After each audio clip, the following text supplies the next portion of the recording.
Hi, welcome to Dice Control Dojo. I'm Phil and I practice every day and share my tips so we can all get better at the casino. Join me today when we're talking about our consistent series. We're on the second week before we're going to a casino, and I want to talk about practice. What does that second week look like? What do we do every day? How do we analysis, and what do we do for follow-up? The first thing I want to say is if you're going to a casino, say this is Sunday, and you're going next Saturday to the casino, or you're flying out Friday, and you got a week left to practice, this isn't the time for you to do big swings, big changes, okay? It is just about you trying to make sure you're throwing the same way each time, that you're doing the exact same thing. Because when you get in casino, when you're casino ready, there's no time for you to be starting to do some major tweaking. If you're throwing bad or your numbers aren't bad, don't worry about that.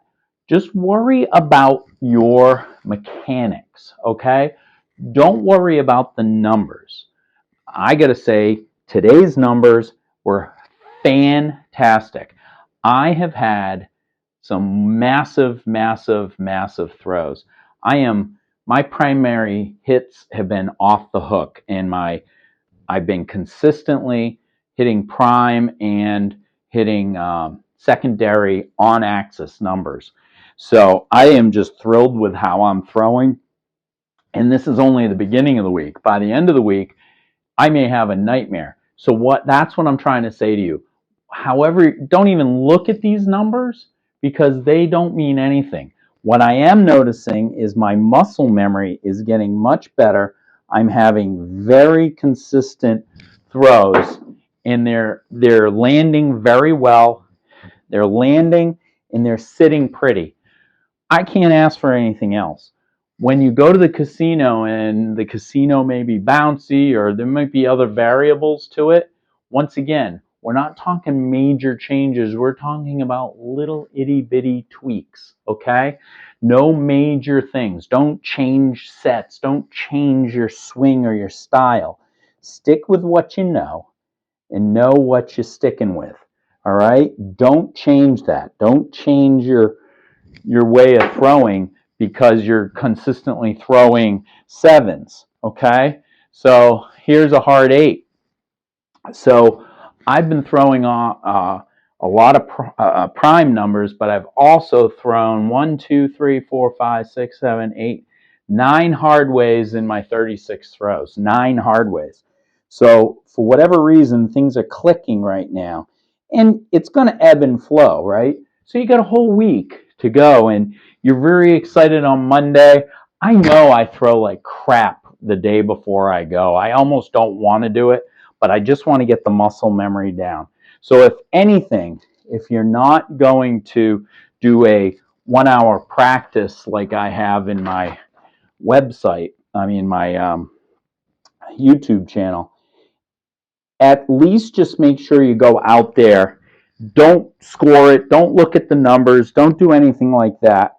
Just, in fact, don't even put the setup. Just grab dice just so you have them. Don't even look at what the numbers are. Just so that you're consistently doing the same thing over and over and over again. Because these numbers won't matter if they're not set right. So you won't know if that was a good number or not, right?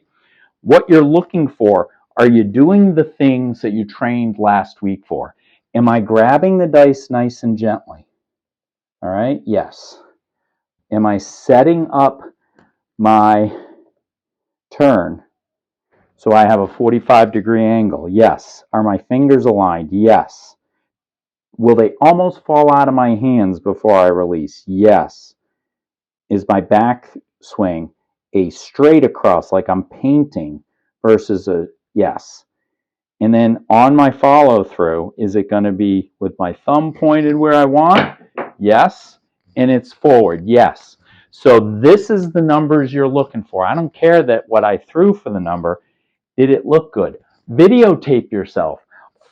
That's what I do when I'm doing these videos and I'm looking back and I'm editing. I'm like, oh my God, I said that was a good throw and my thumb was off. So I can recognize what the situation is and I can tweak it. Now, what does tweaking mean? you're going to analyze your throws. So say you do go through and you're going to do your 36 throws instead of just getting your muscle memory because you don't want to think about it. Say you do the 36 throws, try and get a number. See how your SRR is before you leave, right? So when you're throwing the dice and you're scoring at home, you got to look at it and say, okay, here's my 36 numbers. What was off the most, right? In my last 36 throws, I threw the same amount of left off axis, right off axis. I had only one double pitch. Everything else was on axis, okay? So if that was the case, this was like a perfect 36 throws. So what would I tweak about it? Like, you have to do something for the next day to follow up. So if I'm looking at these numbers, the numbers don't tell me what I really need to know. If I look back at the video, what was happening the most is my hands, it was the follow through. It was the follow through was consistently releasing, and I threw nice. See, these are nice. These are the hard ways, but it wasn't a consistent release. So tomorrow's plan will just work on that release a little bit. Take some extra time to work on making sure my follow through is going through properly. So, but it's a tweak, meaning I'm recognizing what the situation is, and I'm just recognizing that thought process. I'm not concentrating on anything else. I'm letting that muscle memory and mental memory sink in so that I'm doing the same thing over and over and over again. When you're going to the casino, that's what you're looking for, okay? You're looking for consistent throws, consistent, the same thing each time. So that, and also too, practice your betting, right? Get your betting strategies up. That's why you do those 36 each day. Get those betting strategies up and work on what that looks like so that it's mentally in your brain. This is what I'm going to do each and every bet. And here's another thing that we don't practice enough. On Sundays, when we're doing the dice with my craps crew, we don't practice enough long throws. We really have to practice. I mean, fortunately, in the last few weeks, we've had some people that threw for a long time. So our betting strategies, when you get up there and your dice are coming up and you're getting nervous, you don't want to have to think on what the next thing is. So when you're home, pretend to throw a 70 throw. Just say, I'm going to throw a 70. To hell with what the numbers are up there. Like, if you throw a 7, just make it a 6 or an 8 or something. Make it another number. But just practice the betting because it needs to be smooth and consistent. Once you start with these high bets are up here, and you have to start doing math in your head, that's when you're going to screw up your throw. That's why the random people do so much better. They don't care about this stuff. They're worried about their betting. So they'll just keep throwing, right? But they're thinking, okay, my next bet will be I'm going to press this to $500. So if you don't practice that and have that down on what that math is going to be like, you're going to either be missing a lot of bets, you're going to 7 out because you're focused on it. So in the week before you go, make sure at least once you have the plan on what I'm going to do. I'm going to build this up. What happens if this is max odds right here?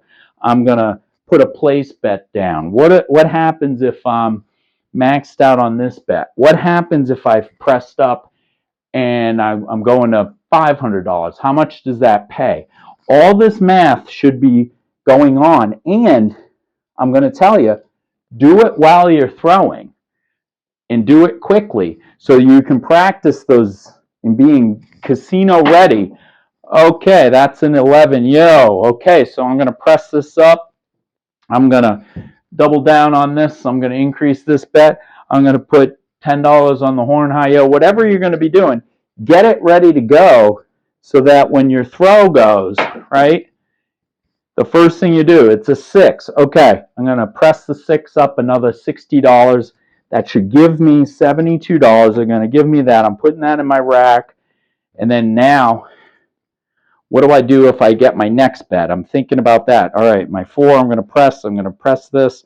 I'm going to collect on the next one no matter what. Okay, I'm good. Now, while everybody's getting paid off, you're able to sit here and think, okay, this is my press, and this is my throw. And what did I throw? Another 6. So I'm going to press that up to $600. I'm going to collect $400, and then if it hits again, I'm going to $1,000. Okay, you have to practice that at home. Get at least one day in that 7. Pretend to throw 72 times. Just say, okay, I'm throwing 72 times, and just keep betting. So in your strategy, you'll know, am I going to come down after 10? Am I going to build back up? Have those betting strategies so that when you're casino ready, you can get back to your basics of throwing, right? And not think about what the next bet is. You want to get back to relaxing, concentrating on your landing zone, and getting your muscle and mental memory right. So one day in that week, practice a long throw. That's my suggestion. So join me next time. We're going to be on day 2 of these 1-hour practice sessions, getting ready to go to a quick trip to a casino. And as always, we don't talk about betting strategies, but you better prepare for it just in case you throw for a long, long time.